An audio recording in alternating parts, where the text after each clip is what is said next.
How you doing, trappers? Ed Snyder, Kansas Trapline Products. Today's video is a revisit from a video that I shot a year ago. It's my skin and pole that I have on the back of the truck.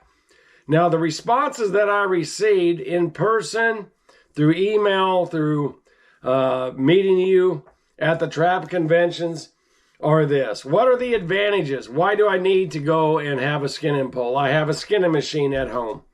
Let me at least just say this. I know we want to get to the next set as fast as we possibly can. I understand we want to get the coyote put down, the coon, the fox, and we want to move on to the next day. I'm going to tell you this, that I've owned this pole for many years. I've used it early on before I had a skinning pole, before I had a skinning machine, and I bought a great skinning machine, but I brought it back. And I think the more than anything, is a coyote just simply skins much easier when he's hot. That's all there is to it. That's really what it really comes down to. If it's an old male coyote, if he's hard to skin at the time that you harvest him, he ain't going to get any easier at the end of the day. So let's take a look at it. If I have that very difficult coyote that's skinning awfully hard, the kind that you can barely get down even to the rib cage, that type of a thing, at least I have him skinned down to the rib cage. And when I get home, I can simply put it on my skinning machine and it's done in just a couple seconds. The hardest part is done at the moment that I caught him. And remember, he's getting easier to skin. He's not getting any easier to skin. The second thing I can at least say about the skin and pole, and it's something I've done, I can't tell you the number of hours that I've skinned deep into the night, long before I ever met Richard Johnson. And then when Richard came in, we continued to skin deep into the night. As I recall, on the year that Richard and I caught our 450 coyotes, as I recall, we were trapping till about 6 to 6:30 at night, coming home.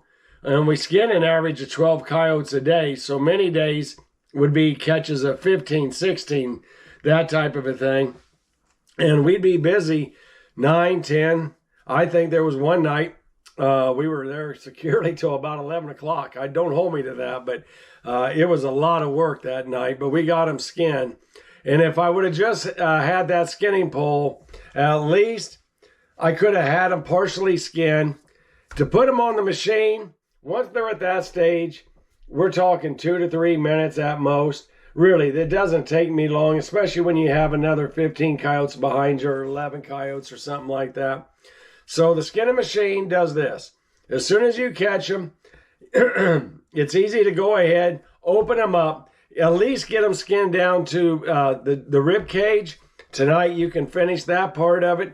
And or if it's a young pup coyote, a fox, a bobcat, a raccoon, it's easy just to go ahead and finish the whole coyote out. I'd say out of every 10 coyotes that I bring home today, 80% of them are fully skinned out most of the time.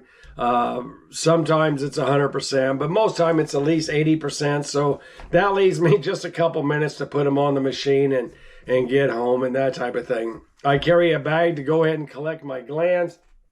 I sharpen my knives using my steel. And the great thing is when I get home, it's just time for supper. That's all there is to it.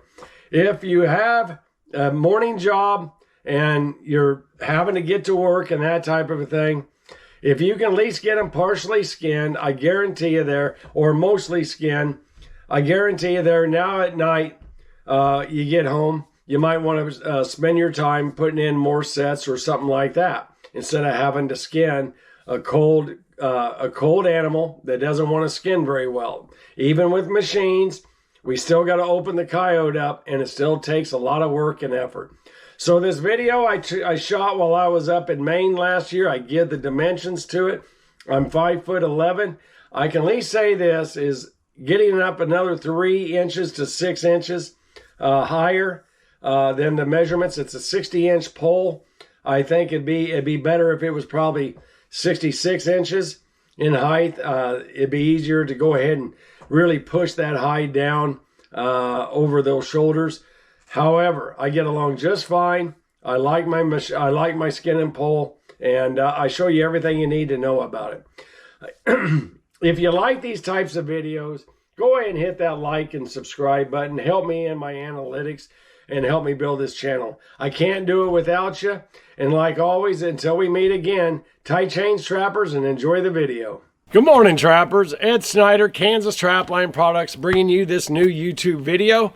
Today I want to talk about my skinning pole that I had built for me. I didn't build it, but if you're a welder, it would not be that hard. I want to talk about, people want to know the dimensions of my pole here. And for the record, so that this, I designed it so I could open up a tailgate, put my animal on here to do my skinning, and then turn right around and they'll lift it up. The shaft to do that is 30 inches. I've already measured it. Now this is 2-inch stock. Now I had to get myself this particular newer model pickup has a 2.5-inch. So I had to get an adapter so that this pipe could still work in there with the deal. Now I don't have it locked all the way in. I'm getting ready to skin a fisher here in a minute. But anyway, so it's what we got here is a 2-inch stock going into the base. If you happen to have a 2.5-inch receiver, then you want to do a 2.5-inch. It just happened to be that we went from 2 to 2.5. The upright stock is 1.5-inch square steel is what it is. The bracing is 2.5, and it looks like to me they did the cross bracing about 9 inches there, and over here they did 7-inch steel. So you'll have to play with it. The height, so 30 inches out, the height of the next bar, and this is where it's subjective. You can do whatever you want. They cut this one about 59.5. 59.5. So this is 59.5. I'm not going to say I probably wouldn't appreciate an extra 3-4 inches. I'm 5 feet 11 inches tall. You know, you'd like to maybe have it maybe a hair taller, but other than that, this is a good bar for me. And the actual bar, and this is again whatever you want to do with it, but the top piece they cut 13.5 inches. So 59.5, 13.5, and then we got a 30-inch 2-inch bar at the base, and they are heavy, and they use the same stock steel, the 1.5-inch square tubing for the two braces that they did to. So they just welded right to. I tell you, and then you ask, well, how do you hook your how do you hook your gambrel up, or what do you do there?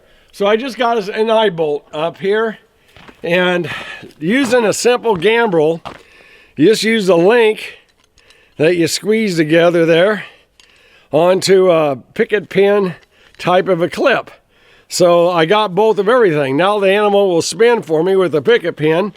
I got the clip, I'm ready to skin, snap that in, and I'm ready to go. And this here's, like I said, this here, well, maybe it might be a little bit better to have 3-4 more inches onto the bar. Other than that, it's been a really good tool for me. I actually, in my flat plains of Kansas, I just leave it on the back when I'm ready to go down the road and I'm done skinning.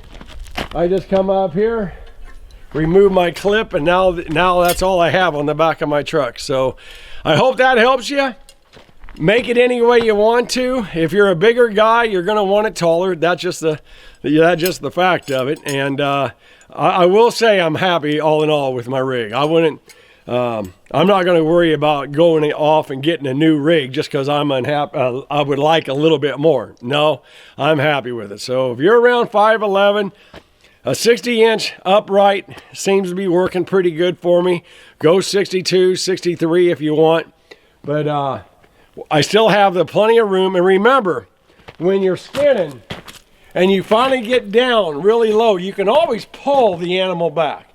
you can just pull that and you can get that carcass extended the other direction. So anyway, thanks for watching, folks, and tight chains.